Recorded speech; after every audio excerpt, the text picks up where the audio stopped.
We bought this bus and it was yellow. You know, it was an old school bus. And parked it in Kesey's yard in La Honda. And we painted everything in those days. We'd started taking acid and we were just painting stuff. You know, painted our cars, painted our clothes, painted our furniture, painted our houses. We just painted shit. So when we got this bus, we decided, paint this too. But then we got a lot of people together and a lot of acid. And we really painted it. And we painted it and painted it and painted it. And it became what it was. It was a blatant act of creativity.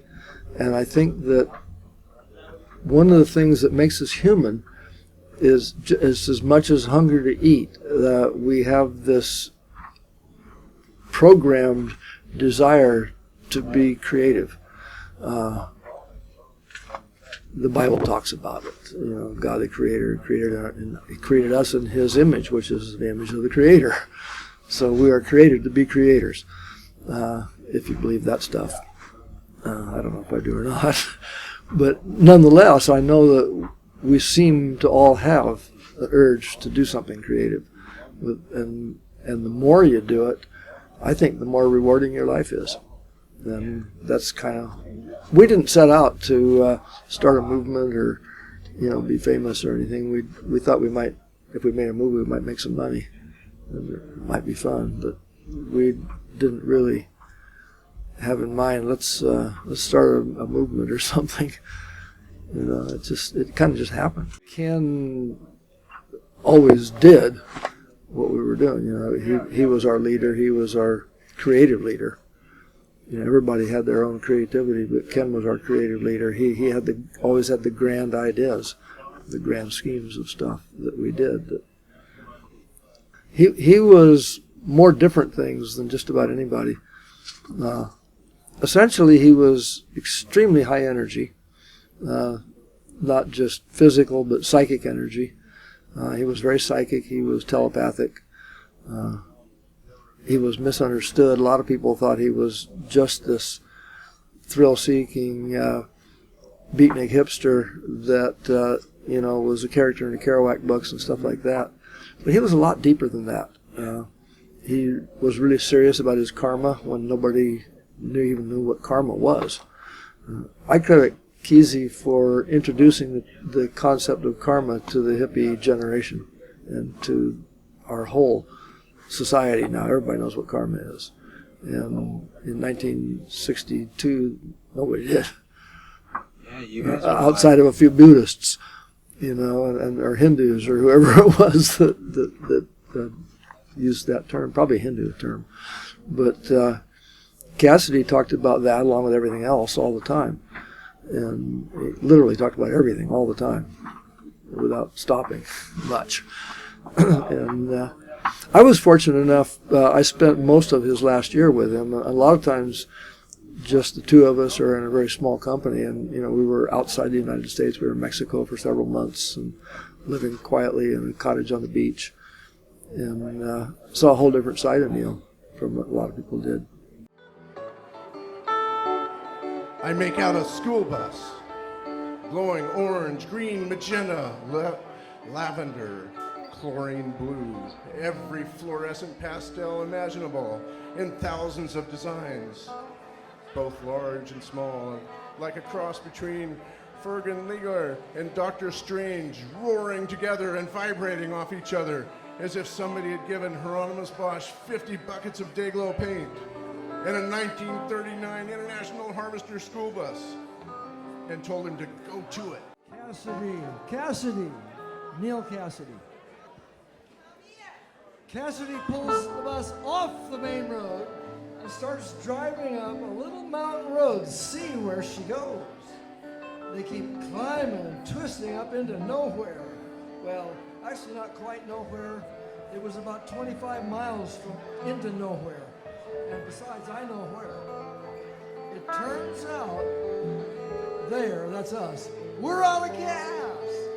Middle of the night, dirt road, from we don't know where to where else might it go, we don't know. It's a nice situation. It's nightfall and it's totally stranded. Hell west of nowhere, not a gas station within 30 maybe 50 miles. Nothing to do but stroke themselves out of the bus and go to sleep. So we did. Parked right in the middle of the road. We had no choice, but there wasn't much road besides the middle, as it's just this little narrow gravel road, 30, 40 miles between little towns that you'd have to find a really good map to even find a dot. So there we are. No gas, a little bit of food,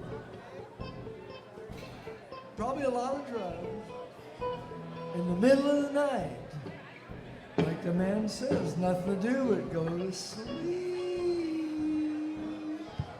Sleep, merry pranksters, sleep.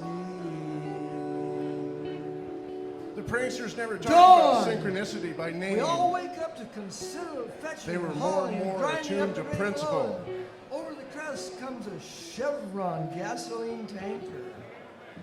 A huge monster of a tanker. Obviously, according to the principle, man does not have free will. There's no use in his indulging in lifelong competition to change the structure of every environmental that he seems to be trapped in. But once he sees the larger pattern and move with it, go with the flow and accept it, rise above one's immediate environment, and even alter it by accepting the larger pattern and growing with it. An LSD experience without the LSD. That was a laugh. In fact, the heads are pouring in by the hundreds, bombed out of their gorge, hundreds of heads coming out to the absolute open for the first time. It's like the pranksters went to the Beatles concert in full costume, looking so bizarre and so totally smoked that no one could believe they were. What they were, where they were, who they were, or even if they were, and maybe they weren't. The dead might play one number or 5 minutes or 30 minutes. Who kept time? Who kept time? Who could keep time? With history cut up in slices, the dead could just go on stoned as everyone else. The non-attuned would look about, and here would be all manners of heads, including those running the show, the pranksters, stroked out against the walls like slices of jello, waiting, with nobody looking, very likely to start it back up. Those who didn't care to wait around would tend to drift off, stoned or otherwise, and the test would settle down to the pudding. Now, you may not have caught the full significance of the Chevron gasoline tanker truck 40 miles from the dead center of nowhere at all. But consider this. Not only did we have no gas, we had no money. We were dead flat out of dollars. What we did have, or what I did have, was exactly one, count them on one thumb of one hand, credit cards. And it just happened to be, yes, you got it, a Chevron credit card. And so said Chevron tanker was only more than happy to take my little plastic card, go ka-chung on his little machine, and fill old Further full of Chevron's finest, and away we drove. The whole other world that LSD opened your mind to exist is only in the moment itself, now. And any attempt to plan, compose, orchestrate, write a script only locked you out of the moment, back to the world of conditioning and training where the brain was reducing valve. Everybody, everywhere has his own movie going, his own scenario, and everybody is acting his movie out like mad. Only most people don't know that is what they're trapped by, their little script. See, it works like this. We have all this input, all the light that comes in our eyes, the sound that comes in our ears, and the taste that comes in our tongues. And it's a vast, enormous amount of input. It's way, way more than we can deal with our little measly conscious. So our subconscious takes all this stuff, and it looks it over, and it filters it out, it figures out what we can handle, and then it creates a reality that it thinks we can believe in. And it feeds this reality into our consciousness, and that's what we experience as life. The problem with it is, contrary to all the be here now, you can never, ever be here now. because there's a 1/10 of a second lag from the time that stuff feeds into your subconscious until you experience it as your reality. An LSD And so from that, I experience- think we must conclude we just can't do anything. An LSD experience without LSD? What a laugh. The facts, the heads are pouring in by the hundreds, bombed out of their gourds, hundreds of heads coming out into the absolute open for the first time. It was like the Pranksters went to the Beatles concert in full costume, looking so bizarre and totally smoked that no one could believe they were. A perception of the cosmic unity of this higher level. Nobody would risk it in public like that. A feeling of timelessness. Well, the kids were just having an LSD experience without LSD, that's all. And this is what it looks like. A hulking, crazed whirlpool. Can That's only nice. be understood only by opening the doors of perception. We're only here from the experience, you know. I mean, that's it. The experience. What else is there? We got the experience, we got nothing else. That's it.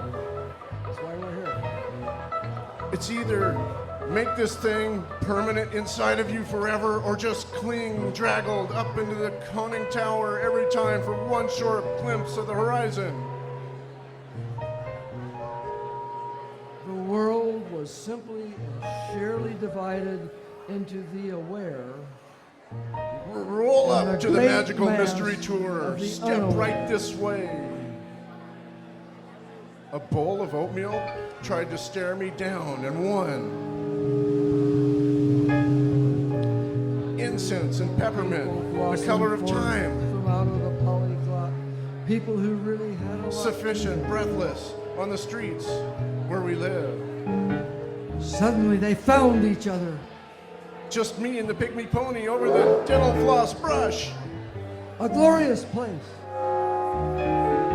We are the Goon Squad, and we're coming to town. A glorious age. The white bird must fly or she will die. White bird must fly. A veritable neon resonance. Watch out where the huskies go. And don't you eat that yellow snow. Don't shoot her in the foxhole. Sky pilot, how high can you fly? They're just beginning to open the doors in their minds. It's the time of the season for loving.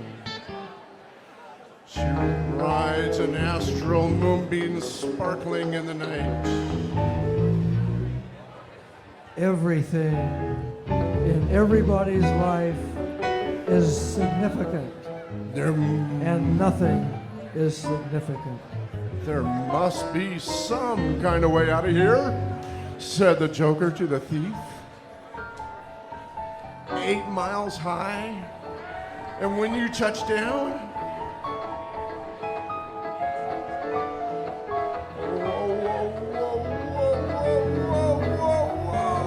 Take a trip to the center of your mind. everything. Let it There's a own your vibration on the parasympathetic epiphyseal fibers among the eyeballs, and it hums home. Tiny purple fishes run. They're just laughing beginning to through open the your doors of your mind. But once you've been brought through, once you've been brought through, once you get brought My through, condition is here. and it's coming, and it's coming, and it's coming, and it's coming, and it's coming, and it's coming, and it's coming. You can hear it coming, and it's coming, and it's coming. Ah, yeah, you can hear it coming. It's been 50 years coming, and it's coming, and it's coming. Oh, it's coming, and it's coming. It's coming, and it's coming, and it's coming.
Spanish lady come to me, she lays on me this rose.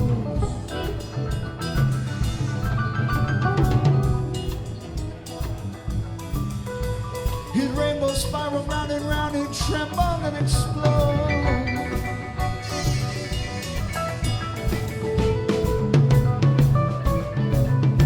He left a smoking crater on my mind, I like to blown away, away. And they he'd come around, they're busting me for smiling on a cloudy day. Coming, coming, coming around. I'm coming around y'all now. Coming around, coming up, I'm coming up. I'm coming around y'all now. Coming around.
Skimming through the lily fields, I came across an empty space.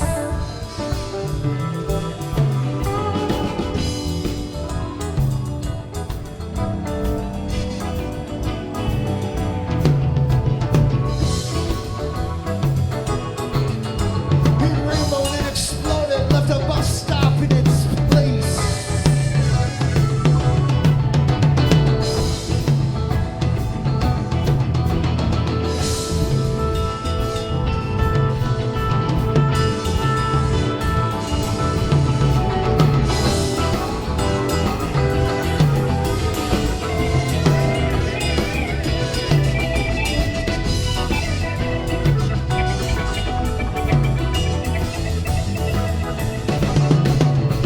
Come by and I got on, that's when it all began.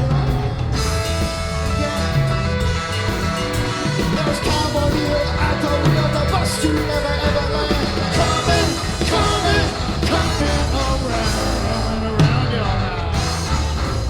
Coming around, coming, coming, coming around y'all now.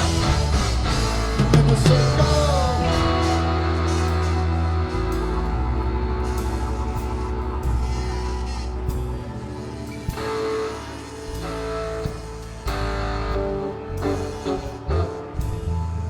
Children learning the books that they was burning. Every leaf was turning to watch you go.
The force tear from the axis.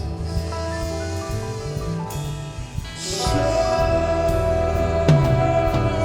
like a stream.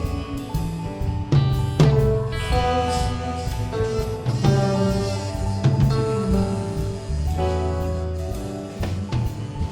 so we go. You and I, while we can.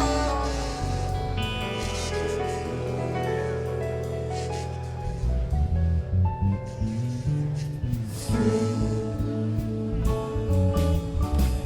the transatlantic nightfall of time.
It wasn't like anything. It was like normal, because when I first saw the bus, it was like, those are my type of people. And George once said, you don't become a prankster, you are one. It's just part of you. So it was always wonderful and exciting and new discoveries and compatibility, people that were like you. Now I feel more comfortable around them. I was like, can I go with you? And they said, yeah, come on. So I asked Hagen, in fact, and I got on. And that was the whole thing was an adventure to me. It was just eye-opening. I realized I wasn't alone, that there was actually people like this in the world, that I didn't have to, I liked it. I had fun. I was a beatnik though for a long time. When we went back there, I think it was on the '95 tour. I remember Ken and I were standing under the bridge, and he cried and I cried because just of times past. It was always peaceful. I remember the windows had panes, those kind of windows, and I always remember the firelight popping off the windows and just the peace inside with the pranksters, George, Babs, Faye, Ken. It was relaxing. I didn't stay with it. That was towards the end, I think, and then we went to LA, and pretty soon I left the bus and came back home. Acid was legal till 1969, 68 something.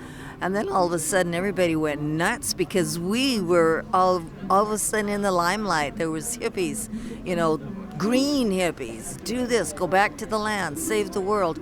And we might have gone about it a little bit different or off center, but we were off center. It was good. And I don't even know when the word hippie became. And I never did like that word because I never considered myself a hippie. I just considered myself me and doing what I do. Like, you know, I still do what I do. And I really don't see me changing. Not really, you know. Labels shouldn't be, and they are. You know, they are, but you adjust. But I just deny it. Are you a hippie? And I go, you know, I might be, might not be. I don't know. It's whoever is looking at you, because I'm so many other things than that. You know, I'm a mother. I'm a grandma. I'm a, you know, bartender. I'm a scholar. I'm a pianist. But if I want to be a hippie too, that's cool. This is my bus. This is my bus. So if that makes me a hippie, then That's a good thing. then I am.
I know you aren't gonna miss me when I'm gone.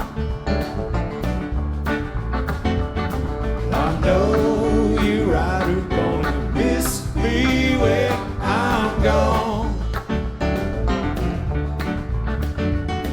Gonna miss your baby from rolling in your arms. I lay down last night, Lord, I could not take my rest. Lay down last night, Lord, I could not take my rest. My mind was wandering like the wild geese in the west.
Well, the sun gonna shine in my back door someday. Oh, the sun's gonna shine in my back door someday. My dreams gonna blow all my blues away. I wish I was a headlight on a northbound train. I wish I was a headlight on a northbound train. I'd shine my light through the cool Colorado rain. I know you aren't gonna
your baby from rolling in your arms.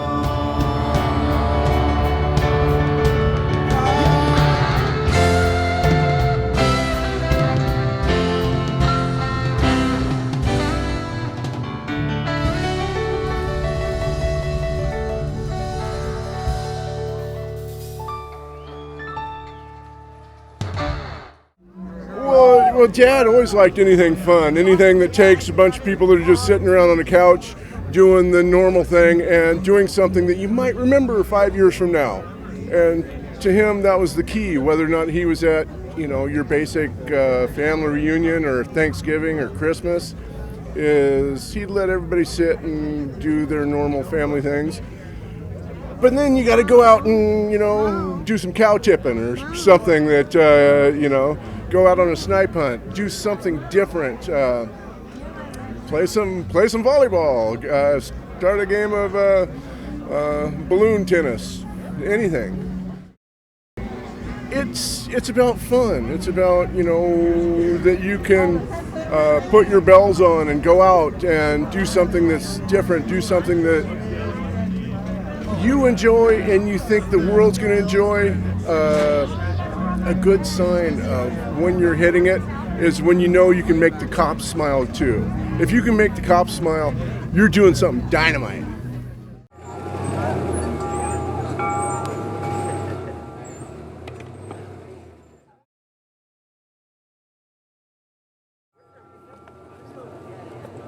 Back in the barn.